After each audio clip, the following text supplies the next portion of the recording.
हम खिलाड़ियों पे कोई एक भी केस है क्या जो हम उनकी इमेज खराब करें? जिनकी इमेज पहले से ही खराब है उसको क्या खराब किया जाएगा?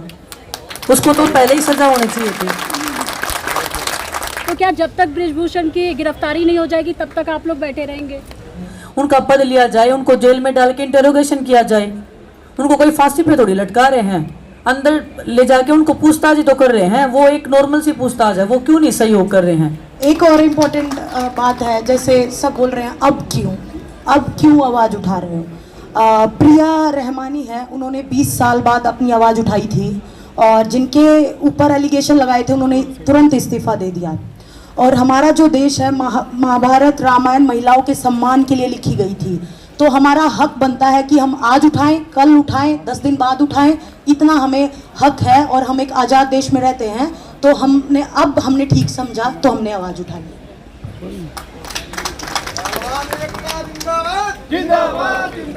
अभी आज ही एक न्यूज़ पढ़ रहे थे, अमेरिका के राष्ट्रपति थे जो, उनके ऊपर एक एलिगेशन लगे थे तो उनको जेल जाना पड़ा। तो हमारे देश में एक एमपी जो मेंबर ऑफ पार्लियामेंट है, उनके ऊपर एलिगेशन लगे, उनको बचाने में सब कुछ लगा हुआ है। हमारे देश में कानून अलग से है क्या? अमीर लोगों के लिए जो ये राजनीति में लोग, उनके लिए अलग कानून है क्या? जो एक राष्ट्रपति था अमेरिका का, डोनाल्ड ट्रंप था, उनको जेल हो चुकी इसी सेक्सुअल हरासमेंट के केस में, लेकिन हमारे में एक एमपी को बचाने के लिए सब कुछ लगा दिया। उसको अभी तक उससे पूछताछ तक नहीं की गई है। वो हर तरीके से उनके IT सेल खिलाड़ियों को बुला बराबर बताने के लिए लगी हुई है। अगर मैं पूछना चाहता हूँ, जो सोशल मीडिया पे या किसी भी न्यूज़ के माध्यम से वो बोल रहे हैं, अगर आपकी बहन बेटियाँ होती तो आप ये सवाल करते? इसको कभी जाति का रूप दे रहे हो आप, कभी राजनीति मुद्दा बना रहे हो, कभी इसमें स्टेट का बोल रहे हो कि ये स्टेट है, ये स्टेट है। पूरा भारत आज बेटियों के साथ खड़ा है। बस कुछ न्यूज़ चैनल हैं जो इसको दिखाने में थोड़ी सी हिचकिचाहट कर रहे हैं, लेकिन मैं यही बोलूँगा कि सच्चाई को आप छुपा सकते, दबा नहीं सकते। सच्चाई वो थोड़े दिन बाद लकड़ के आएगी, तो ज़रूर इस चीज़ में न्याय मिलेगा। थोड़ा समय लग सकता है, वो बोलते हैं भगवान के घर में देर हो सकती है, अंधेर नहीं है। पूरे देशवासियों से एक अपील है, कल हमारी जो भी स्टूडेंट्स हैं, किसान संगठन है, महिला संगठन है या खिलाड़ी हैं, तो कल ब्लैक पट्टी बांध के हम एक विरोध प्रदर्शन कर रहे हैं महिलाओं के लिए, जो हम ये लड़ाई लड़ रहे हैं न्याय के खिलाफ में। तो आप सब से अनुरोध है कि आप भी प्लीज़ हमारे इस मुहिम में हमारा साथ दीजिए। तो कल हम सब ब्लैक पट्टी बांध के और अपना विरोध जताएंगे। तो ब्लैक पट्टी का जो समर्थन, जो विरोध दिखाना चाहते हैं, वो सुबह 10 बजे से और दोपहर 2 बजे तक का टाइमिंग है। उसके बीच में आप इस चीज़ को हमारा समर्थन दे सकते हैं।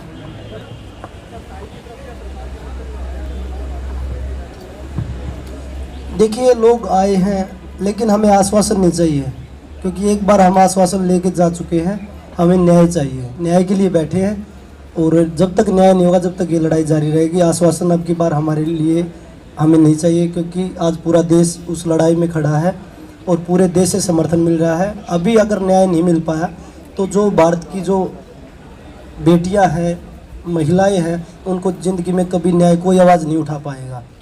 इसलिए डर रहे हैं क्या? इतने सालों तक जो आवाज़ दबा रखी थी लड़कियों के साथ में जो शोषण हो रहा है या खिलाड़ियों के साथ में, तो उनको इस चीज़ से घबराहट हो रही होगी शायद कि आज ये आवाज़ कैसे उठ गई, इसलिए हमारे बारे में नेगेटिव बोल रहे हैं। आज ये आवाज़ उठी है, उनको समर्थन करना चाहिए। खिलाड़ियों की जो प्रॉब्लम है उनको सोल्व करना चाहिए, ना कि ऐसे बोल के कि देश की छवि खराब हो रही है, कभी बोल रहे खिलाड़ियों की छवि खराब हो रही है। ये छवि जो दबा रखी थी वो हम ओपनली बोल रहे हैं। उनको हम पे प्राउड होना चाहिए कि खिलाड़ी आए हैं, तो हमारी प्रॉब्लम को सोल्व करना चाहिए, ना कि हमें ऐसा महसूस करवाएं कि हम गलत हैं। खेल में बहुत सालों तक होता आया है, बहुत सालों बाद ये हिम्मत बनी है कि खिलाड़ी यहाँ पे बैठे हैं। और ये सिर्फ रेसलिंग में नहीं है, बहुत सारे अदर स्पोर्ट्स में लड़कियां आई हैं, अपनी बातें बता रही है हमें कि हमारे खेल में ऐसे है, हमारे में है ऐसे है। और खेल से अलावा भी जो भी महिलाएं हैं, अदर संगठन में हैं, कोई कॉर्पोरेट वर्ल्ड में है, वो सब आ रहे हैं। सब दुखियां हैं। 99% महिलाओं के साथ में शोषण होता आया है। आज अगर हम बोल रहे हैं तो ये सिर्फ रेसलिंग की लड़ाई नहीं है, ये सिर्फ हमारे रेसलिंग की लड़कियों की लड़ाई नहीं है, ये लड़ाई हर उस महिला की है जिसके साथ में गलत हुआ है, जो न्याय की आवाज़ उठाई है, किसी ने उसको दबा दिया गया है, या कभी उनका केस ही दर्ज नहीं हुआ है, या उनको ही टॉर्चर किया गया है। ये हर उस महिला की लड़ाई है। और हम चाहते हैं जिन महिलाओं के साथ में अन्याय हुआ है वो आज इस मंच पे आके अपनी आवाज उठा सकती हैं। पूरा देश उनको सुनेगा, पूरा देश उनको सुन भी रहा है। मैडम, आज एफआईआर हो चुकी है, ये जांच का विषय है, जांच में समय लगता है, तो क्या जब तक बृजभूषण की गिरफ्तारी नहीं हो जाएगी तब तक आप लोग बैठे रहेंगे? मैडम देखिए, वो इतने बड़े पद पे बैठे हैं, आपको लगता है वो जांच होने देंगे? 6 दिन तक एफआईआर भी नहीं होने दी उन्होंने। अगर वो बाहर रहेंगे तो जांच का तो सवाल ही नहीं पैदा होता है। पुलिस अभी भी उनको बचाने की कोशिश कर रही है। उनका पद लिया जाए, उनको जेल में डाल के इंटरोगेशन किया जाए। उनको कोई फांसी पे थोड़ी लटका रहे हैं, अंदर ले जाके उनको पूछताछ ही तो कर रहे हैं। वो एक नॉर्मल सी पूछताछ है, वो क्यों नहीं सहयोग कर रहे हैं? तो इतने बड़े पद पे बैठे आदमी से सब डरते हैं, पुलिस वाले भी डरेंगे, हर कोई डरेगा। वो एक हम जैसे नॉर्मल इंसान हो जाएंगे। उसके बाद में वो हमारे साथ पूछताछ करें या बृजभूषण के साथ में पूछताछ करें, कोई दिक्कत नहीं है, लेकिन वो उनको तो देना चाहिए ना इस चीज में। उन्होंने कहा है कि मेरा जो है वो इमेज खराब करने की कोशिश की जा रही है और मैं सही हूँ। अगर वो साबित हो जाते हैं आगे तो आप लोग क्या करेंगी? अगर वो अपने आप को सही साबित कर लेते हैं तो वो कितने सही है, वो तो उनके ऊपर जो केस लगे हैं उनसे पता ही लग रहा है। हम खिलाड़ियों पे कोई एक भी केस है क्या जो हम उनकी इमेज खराब कर? जिनकी इमेज पहले से ही खराब है उसको क्या खराब किया जाएगा? उसको तो पहले ही सजा होनी चाहिए थी। वो ऐसा बोल के हम खिलाड़ियों की इमेज को खराब करें, हम खिलाड़ियों को झूठा दिखाने के प्रयास करें जिन्होंने देश का मान बढ़ाया, जो कि वो गलत कर रहे हैं और उनको ऐसा हक भी नहीं दिया जाना चाहिए। एक टाइम था अंतर्राष्ट्रीय स्तर पर भारत को गौरव दिलाने का काम किया और आज एक ऐसी स्थिति हो गई है कि आप लोग यहाँ पर बैठे हुई है, क्या कुछ कहेंगे? फिर से बताना मैडम। भारत में गौरव दिलाने का काम किया, अंतर्राष्ट्रीय स्तर पर अपनी छवि स्थापित की और आज जंतर मंतर पर कड़कड़ाती धूप में बैठी हुई हैं आप लोग, क्या किसको जिम्मेदार मानती है? देश का दुर्भाग्य है, ये हम सब भी ने इतना डिले किया है। शायद हमारी भी इसमें गलती रही है कि हमने इतने साल तक इस चीज़ को, इस शोषण को हमने बर्दाश्त किया। आज हम बोल रहे हैं तो आज सबको साथ आने की जरूरत है। पूरा देश साथ में खड़ा है। जो भी लोग डरे हुए हैं, अब भी घरों से नहीं निकले हैं, तो हम उन सब से अपील करना चाहते हैं कि आप घरों से निकलिए। ये बहुत हाई टाइम आ गया है कि देश में जो भी हो रहा है उसके खिलाफ हम आवाज़ उठाएं। और अगर महिलाएं सुरक्षित नहीं हैं तो फिर आगे की प्रगति कैसे होगी? महिलाएं ही तो जन्म देती हैं इंसान का। अगर वही सुरक्षित नहीं है तो देश, हमारा देश कहाँ प्रगति करेगा? कहीं प्रगति नहीं कर सकता है। Thank you ma'am.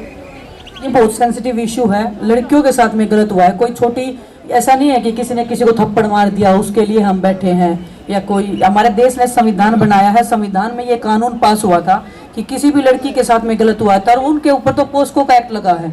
पोस्को का एक्ट लगा है तो उन इंटरोगेशन, तो उनको कस्टडियल इंटरोगेशन होना चाहिए, जो कि हो नहीं रहा है क्योंकि उनका पोजीशन और पावर बहुत स्ट्रॉन्ग है। तो इंसाफ की लड़ाई है, जब तक नहीं जीतेंगे। और ये सिर्फ मैं बताऊँ ना, रेसलिंग की लड़कियों की लड़ाई नहीं है, ये हर उस महिला वो जो हमसे कनेक्ट कर पा रही है, अपने दुख को, दर्द को हमारे दर्द से जोड़ के देख रही है कि काश इन लड़कियों को न्याय मिले तो हमें भी ऐसे लगेगा कि हमें न्याय मिला है। वो हर उस भावना की लड़ाई है।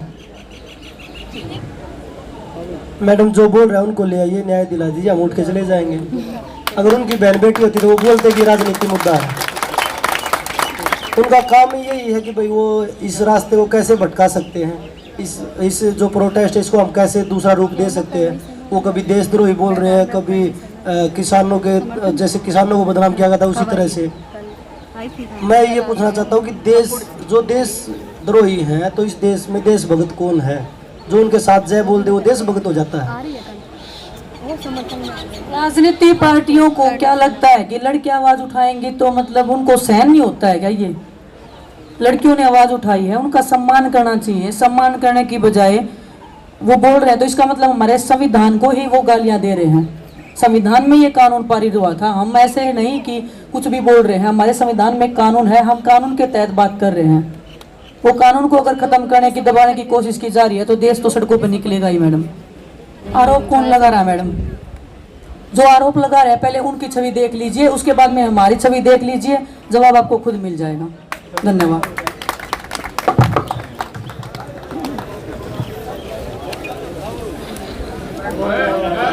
Vale,